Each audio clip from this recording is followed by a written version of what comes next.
മദ്യനയ അഴിമതി കേസിലെ E D arrest ചെയ്ത ഡൽഹി മുഖ്യമന്ത്രി അരവിന്ദ് കെജ്രിവാളിൻ്റെ ഹർജി ഇന്ന് സുപ്രീം കോടതിയിൽ വാദത്തിനെടുക്കും. മുൻകൂട്ടി തയ്യാറാക്കിയ ഒരു തിരക്കഥയുടെ അടിസ്ഥാനത്തിലാണ് അറസ്റ്റെന്നാണ് കെജ്രിവാളിൻ്റെ ആരോപണം. വിശദാംശങ്ങളുമായി ആർ രാധാകൃഷ്ണൻ ചേരുന്നു. ഗുഡ് മോർണിംഗ് രാധാകൃഷ്ണൻ, പറയൂ. Good morning S K.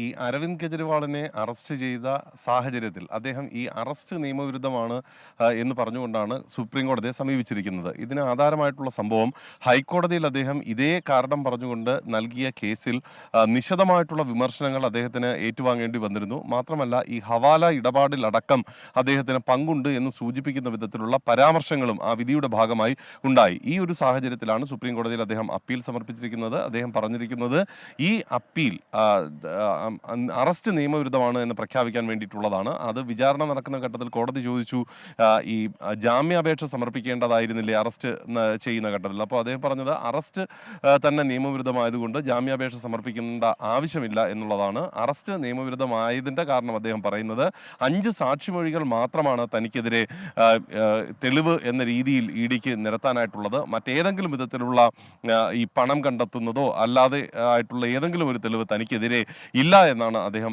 പറയുന്നത്. ഈ ഒരു സാഹചര്യത്തിൽ തന്റെ അറസ്റ്റ് നിയമവിരുദ്ധം ആണ്. ഒരു മുൻകൂട്ടി തയ്യാറാക്കിയിട്ടുള്ള തിരക്കഥ ഇതിന് പിന്നിലുണ്ട്. രാഷ്ട്രീയ സാഹചര്യങ്ങൾ കൂടി കോടതി പരിശോധിക്കണം.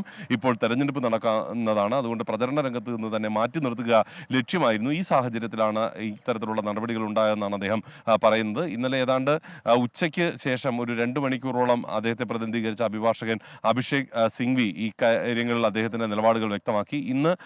ഇന്നും ഈ വിഷയത്തിൽ അദ്ദേഹത്തിന്റെ വാദം തുടരും. അതിനുശേഷമായിരിക്കും കേന്ദ്ര സർക്കാരിനെ പ്രതിനിധീകരിച്ച് ഇ ഡിയെ പ്രതിനിധീകരിച്ച് additional solicitor general SV Raju നിലപാട് വ്യക്തമാക്കുക. തുടർന്നായിരിക്കും പിന്നീട് കോടതി ഇക്കാര്യത്തിലെ വിധി പറയുന്നതിലേക്ക് കടക്കുന്നത്. SK.